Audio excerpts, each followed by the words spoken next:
Para makamenos gastos ngayong pasukan, ilang estudyante at magulang ang namili ng mga second-hand na libro. May nagbebenta na rin ito online. May report si Katrina Son.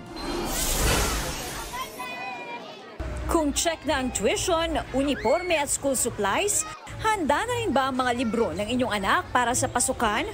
Si Luisa Espiloy, kasama ang anak na nagpunta sa Recto sa Maynila para mamili ng mga libro. Mas tipid daw kasi kung second-hand books ang bibilihin kesa bago. Imbis na whole payment yung kalahati na lang or nasa higit pa yung nadi-discount.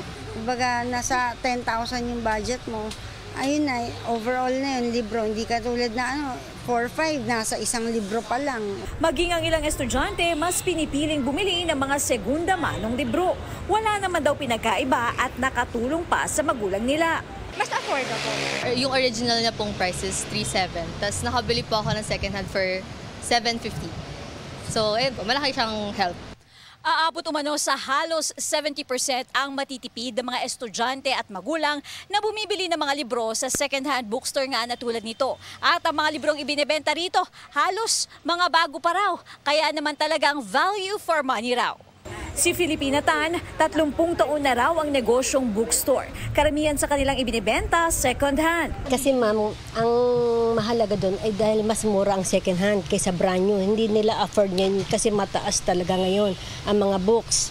Lalo na yung mga nursing, sobrang mahal. Pero mula nang magka-pandemya, hindi pa rin daw bumabalik sa dating lakas ang kanilang kita.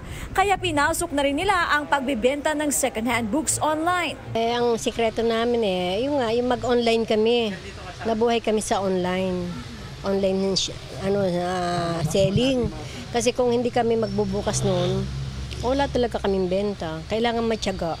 At para sa mga magulang at estudyanteng praktikal, ika nga, don't judge a book by its cover. Dahil mapa-brand new o second-hand man, iisa lang daw ang laman at gamit nito.